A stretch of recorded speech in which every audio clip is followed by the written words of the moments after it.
Hello everyone, Courtney here. Let's face it, staying consistent for the long haul in inventing is hard. Today, we will be focusing on the most common reason why consistency is difficult for serial inventors.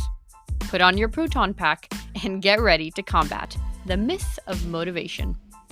Welcome to episode number 6. Let's get into it. Where inventing, passion, and hard work intersect. Welcome to the Serial Inventing Podcast. Bite-sized, perspective-altering episodes on serial inventing and beyond. From motivating key tips on product licensing to obstacle-busting conversations on transitioning to a full-time serial product developer.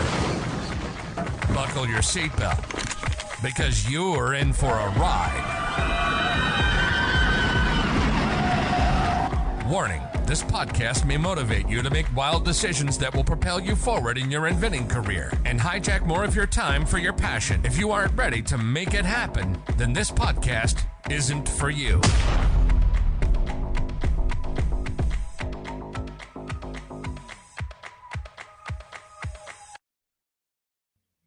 As a serial inventor, you have to overcome the obstacles that beginners must to reach serial ship status.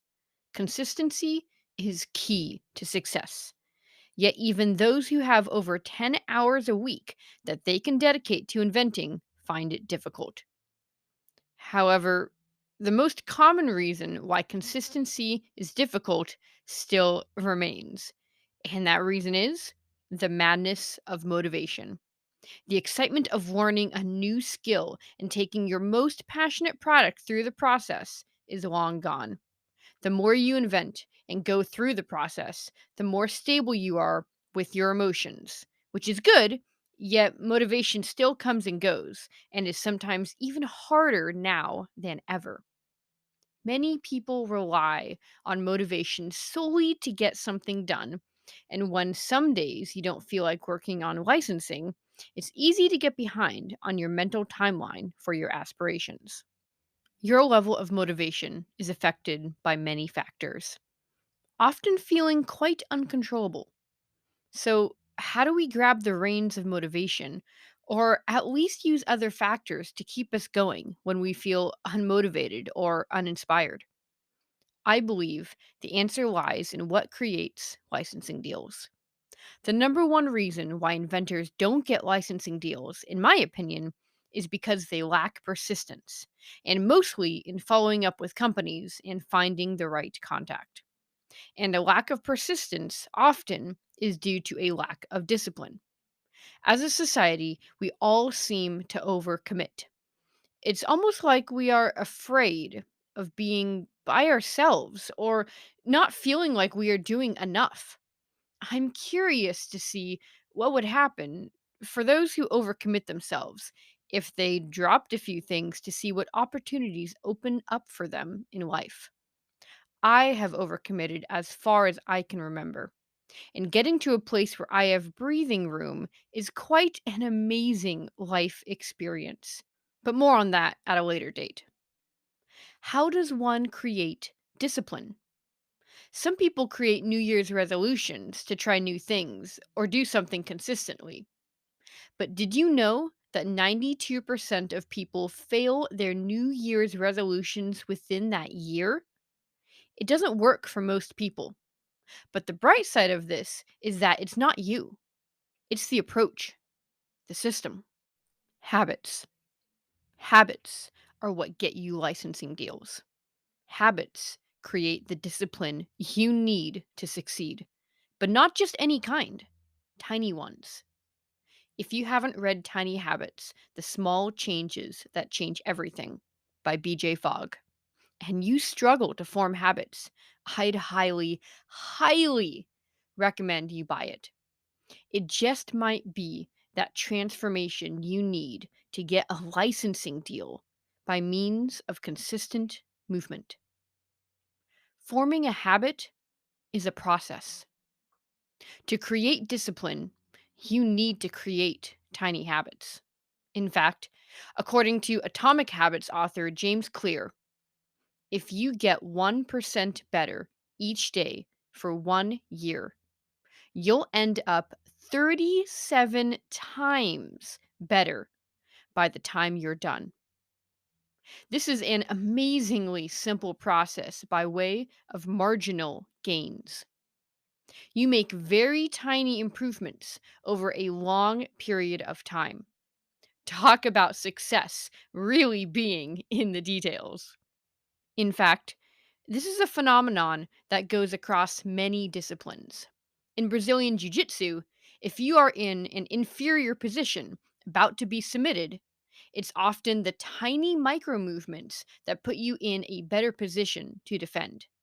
You don't need much to turn the tables, just a tiny movement that rolls into a snowball effect. In episode 3, we talked about the success bar and how to get beyond average results. Remember that you have to do beyond average to get beyond average results to cross that success bar. So that means getting better at each step of the process, 1% at a time, is how you win. It kind of reminds me of the musical called How to Succeed in Business Without Really Trying.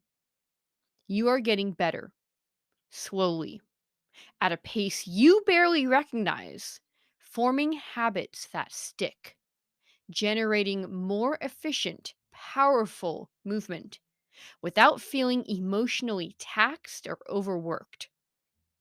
It feels like magic once it's ingrained in your lifestyle. The reality is, you win because you are not doing what the majority is doing. 1% at a time, slowly and methodically veering off on your own path. Back in 2020, I was blessed to have a certified tiny habits coach, Tim Gillett, coach me on how to create tiny habits using BJ Fogg's method. It was life changing, to say the least. And I would encourage everyone to get a habit coach for those who have struggled to form habits that last, which seems to be just about everyone. Tim Gillett is now a great friend of mine, and I recently went to one of his workshops, and once again, it was life transforming.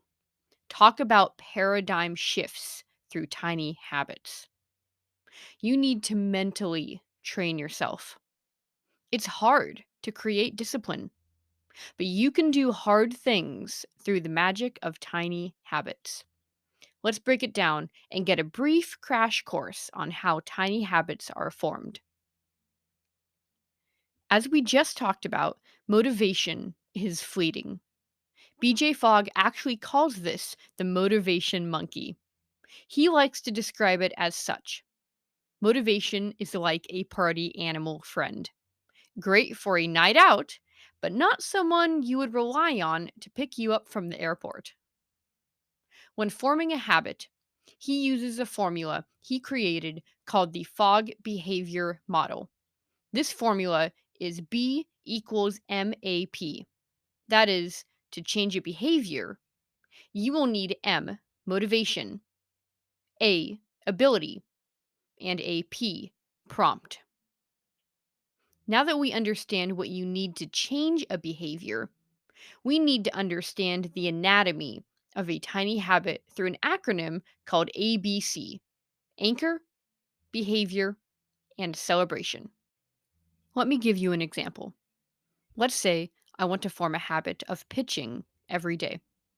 My anchor needs to be something I already do every day as a habit. So I'm going to connect the new habit to putting my shoes on as my anchor.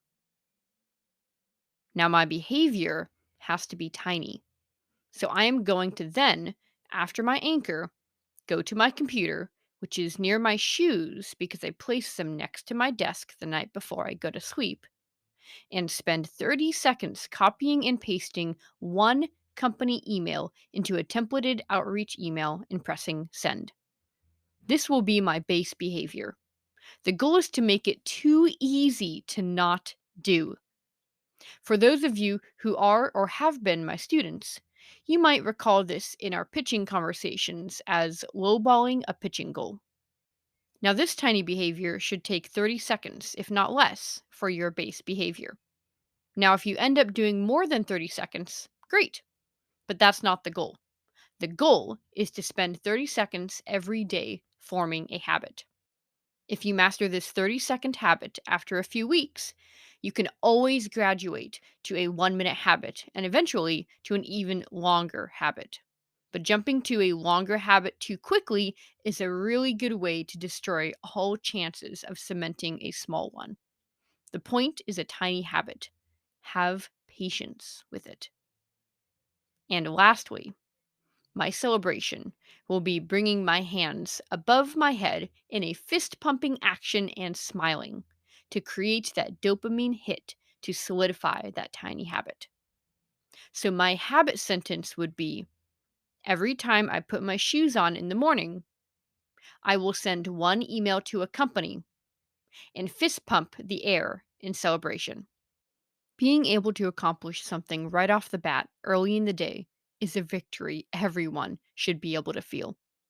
By following the ABCs of a habit, you can create that instant foolproof victory.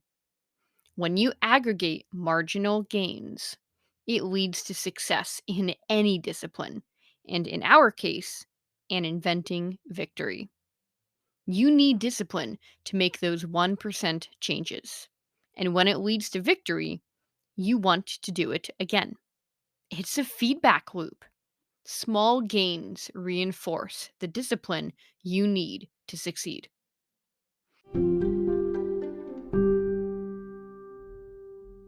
There are probably a few things in licensing as a serial inventor that you have a hard time getting yourself to do.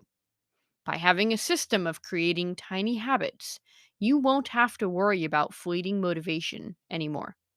It's just not reliable. Inconsistency is what gets you deals. Now, this is just the tip of the iceberg when it comes to habits, but it's a good start to understand the power of them and how they work. I will leave you with a short story about improving the 1% in an excerpt from Atomic Habits. The organization, which was the governing body for professional cycling in Great Britain, had recently hired Dave Brailsford as its new performance director. At the time, professional cyclists in Great Britain had endured nearly 100 years of mediocrity.